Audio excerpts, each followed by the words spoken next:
پہلے جی ہاں ہاں سلفیوں کا یہ کہنا ہے کہ ووٹ ڈالنا شرک ہے. نہیں، ووٹ ڈالنا تحریک شرک کیوں ہے فکر ہے. بھائی؟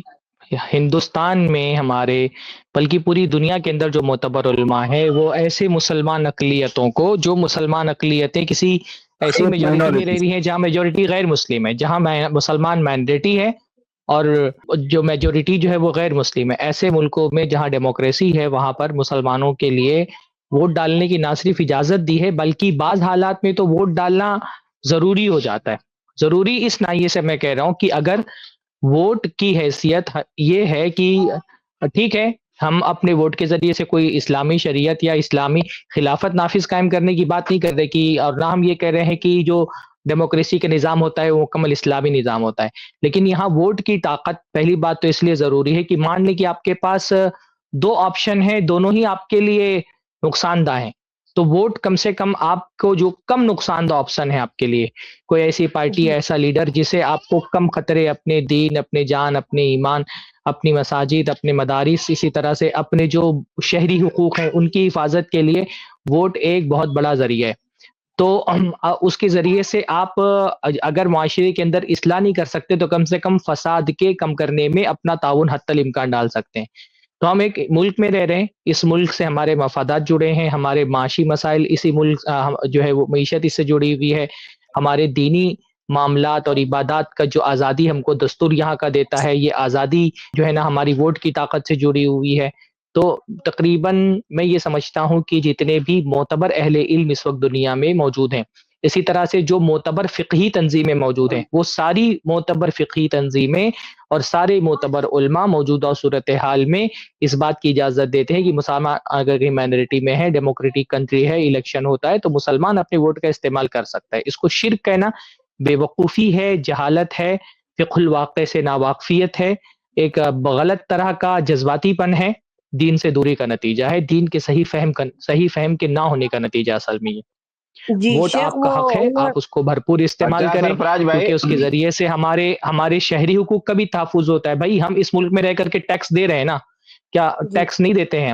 ہم کمائی کرتے ہیں اس میں ٹیکس دیتے ہیں، ہمارے کاروبار میں جو بینیفٹ ہوتا ہے اس میں ہم ٹیکس دیتے ہیں، جو چیزیں ہم خریدتے ہیں اس پر باقاعدہ جی ایس ٹی دیتے ہیں، ویٹ دیتے ہیں.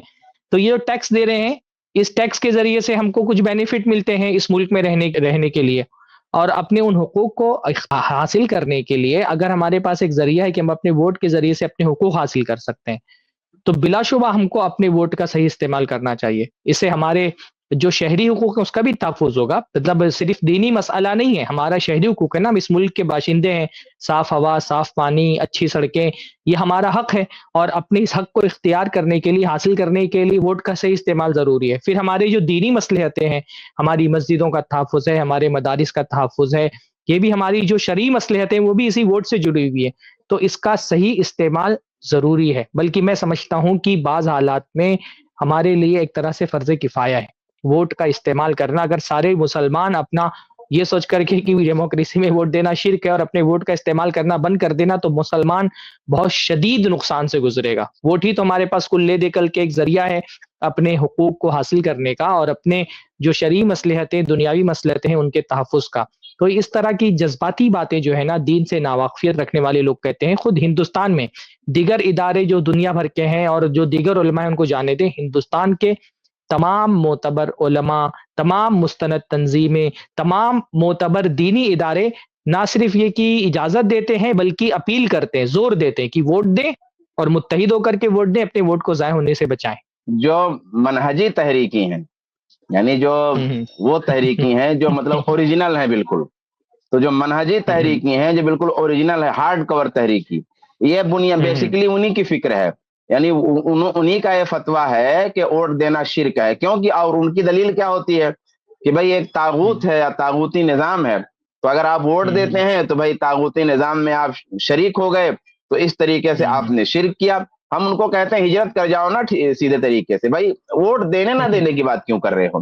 جب اتنا بڑا مسئلہ ہے تم کو اور اتنا زیادہ تم نصوص کا فہم رکھتے ہو اور اس کے ظواہر پہ چلتے ہو، تو پھر ہجرت کر جاؤ. ضرورت نہیں ہے ملک میں رہنے کی، ممالک میں رہنے کی جہاں پر مسلمین کا نظام ہو، تو وہاں مت رہو، ہجرت کر جاؤ، ایسے ملک میں جاؤ. لیکن ان لوگوں کا مسئلہ یہ ہے کہ یہ جو ہے اقلیت میں، یعنی غیر مسلموں کے درمیان اقلیت میں بھی یہ فساد کریں گے اور جب مسلم ملکوں میں جائیں گے تو وہاں بھی فساد کریں گے، وہاں بھی اسلامی اور مسلم کی تفریق کریں گے، اور کوئی اسلامی ملک ہو تو وہاں بھی فساد کریں گے.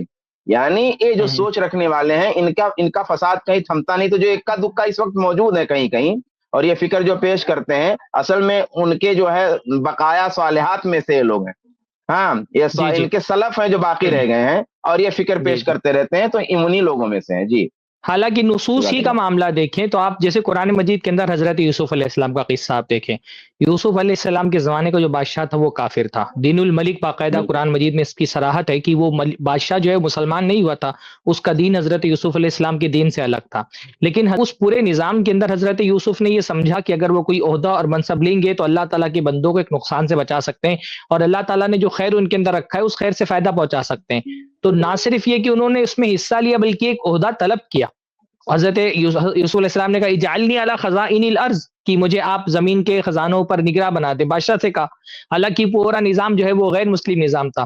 خود اللہ کے نبی صلی اللہ علیہ وسلم کا معاملہ یہ دیکھیں کہ اللہ کے نبی صلی اللہ علیہ وسلم مکہ کے دور میں جب اللہ کے نبی صلی اللہ علیہ وسلم تھے تو مسلمانوں کے پاس حکومت نہیں تھی، قیادت پوری کافروں کے ہاتھ میں تھی. لیکن اس نظام سے جہاں اللہ کے نبی صلی اللہ علیہ وسلم کے لیے ممکن ہوا تعاون لینا، وہاں اللہ کے نبی صلی اللہ علیہ وسلم نے تعاون لیا. طائف جس سب اللہ کے نبی صلی اللہ علیہ وسلم لوٹے، اور اللہ کے نبی صلی اللہ علیہ وسلم کو اس بات کا خوف تھا کیونکہ اب جو ہے وہ ابو طالب بھی پشت پناہی کے لیے موجود نہیں تھے، اور اس بات کا خوف تھا کہ مکہ والے جری ہو جائیں گے. تو اللہ کے نبی صلی اللہ علیہ وسلم کو ایک کافر جو ہے نا، اسی مکہ کے ایک کافر نے اللہ کے نبی صلی اللہ علیہ وسلم کو امان دی، اور اپنے دیکھیں مجھے نام یاد نہیں آ رہا ہے، بہت اچھا سا نام ہے، اور نہ صرف امان دی بلکہ اللہ کے رسول صلی اللہ علیہ وسلم کی حفاظت کے لیے اپنے بیٹوں کو بھیجا کہ تم جاؤ اور اپنی نگرانی میں اللہ کے نبی صلی اللہ علیہ وسلم کو مکہ کے اندر لے کر کے آؤ. تو وہ پورا نظام کافرانہ نظام تھا، حکومت کافروں کے ہاتھ میں تھی، پر اس کے جتنا اللہ کے نبی صلی اللہ علیہ وسلم اپنی جان کے تحفظ کے لیے فائدہ اٹھا سکتے تھے، اللہ کے نبی صلی اللہ علیہ وسلم نے وہ فائدہ اٹھایا. تو ہمیشہ نہ مصلحتیں دیکھنی چاہیے کہ مصلحتیں کیا ہیں، اور اہل علم کی طرف دیکھنا چاہیے. ایسے جو چھڑبھئیے قسم کے لوگ ہوتے ہیں جو جذباتی انداز میں بات کرتے ہیں اتنے بڑے بڑے مسائل، مطلب یہ کوئی چھوٹا مسئلہ نہیں ہے کہ ہندوستان میں مسلمانوں کو ووٹ دینا چاہیے کہ نہیں دینا چاہیے. یہ بہت بڑا مسئلہ ہے، اس کے ساتھ ہماری بہت ساری مصلحتیں جڑی ہوئی ہیں. تو ایسے معاملات میں چھوٹے لوگوں کو بولنا ہی نہیں چاہیے، خاموش رہنا چاہیے. اللہ کے نبی صلی اللہ علیہ وسلم نے اس لیے فرمایا نا کہ قیامت کے قریب ایک دور ایسا آئے گا یتکلم فیہ روی بذا، کہ اس دور میں روئے بزا گفتگو کرنے لگیں گے. تو اللہ کے نبی سے پوچھا گیا اللہ کے نبی روئے بزا کون لوگ ہیں؟ تو نبی صلی اللہ علیہ وسلم نے فرمایا رجل تافیون یتکلم فی امور العامہ، کہ ایک بے وقوف آدمی عمومی معاملات میں، عام معاملات میں، اہم ترین معاملات میں گفتگو کرے گا. تو یہ جاہل قسم کے لوگ ہوتے ہیں، ان کے اندر نصوص کا فہم نہیں ہوتا، یہ قرآن کا ایک صفحہ سے اسے پڑھ نہیں سکتے ہیں، یہ فقہ کے اصول سے واقف نہیں ہوتے، حدیثوں کے اصول سے واقف نہیں ہوتے، اور اتنی جہالت کے ساتھ خاموش رہنے کے بجائے اتنے بڑے بڑے مسائل پر گفتگو کرتے ہیں. تو یہ فتنہ ہے، اور ایسے لوگوں کو خاموش رکھنا چاہیے. یہ ایک طرح سے امت کی ذمہ داری ہے. جیسے بعض سلف کہا کرتے تھے نا، لو سکت من لا یعلم لسکت الخلاف، جو نہیں جانتے ہیں اگر وہ خاموش رہنے لگے تو اختلاف ختم ہو جائے. ایسے لوگوں کو گفتگو ہی نہیں کرنا چاہیے ان سب موضوعات پہ، نہ ایسے لوگوں کو سننا چاہیے. ووٹ دے سکتے نہیں دے سکتے، ہندوستان کے تقریباً ہر جماعت کے کبار علماء تنظیمیں موجود ہیں، آپ ان سے سوال کریں، ان میں سے کوئی بھی اس مسئلے میں اختلاف نہیں کرتا، بلکہ ہمیشہ باقاعدہ اپیل کی جاتی ہے کہ مسلمان نہ صرف ووٹ دیں بلکہ بڑھ چڑھ کر کے ووٹنگ میں حصہ لیں، اپنے اس حق کا استعمال کریں، صحیح ترین استعمال کریں، متحد ہو کر کے ووٹ دیں، اور اپنے ووٹوں کو بکھرنے سے بچائیں. یہ ساری آپ دیکھتے ہیں کہ اپیلیں مسلم تنظیموں کی طرف سے، مسلم علماء کی طرف سے نکلتی ہیں. ایسا نہیں ہو سکتا کہ یہ امت کا گہرا علم رکھنے والے دین کے، یہ سب تو دین کا ایک فہم کو نہ پا سکیں، اور بعض جاہل لوگ جن کو قرآن کا ایک صفحہ بھی صحیح سے پڑھنا نہیں آتا ہے، اتنے اہم ترین مسئلے میں وہ حق اور ثواب کو پہنچ جائیں. اس کلپ کی فل ویڈیو دیکھنے کے لیے ہمارے چینل پر ضرور آئیں. آئی پلس ٹی وی نے ایک نیا یوٹیوب چینل شروع کیا ہے جس کا نام ہے آئی پلس ٹی وی اختلاف کا حل. اس چینل پر صرف اختلافی مسائل پر ویڈیوز آئے گی، لیکن دلائل کے ساتھ اور بھائی چارگی کے ساتھ. آپ کو میں دعوت دیتا ہوں کہ آپ بھی ہمارے اس چینل کو سبسکرائب کریں، ہماری ویڈیوز کو شیئر کریں، اور نوٹیفیکیشن آئیکن کو آل سلیکٹ کریں تاکہ آپ کو ہماری ویڈیوز کا نوٹیفیکیشن مل سکے. جزاک اللہ خیر، والسلام علیکم ورحمۃ اللہ.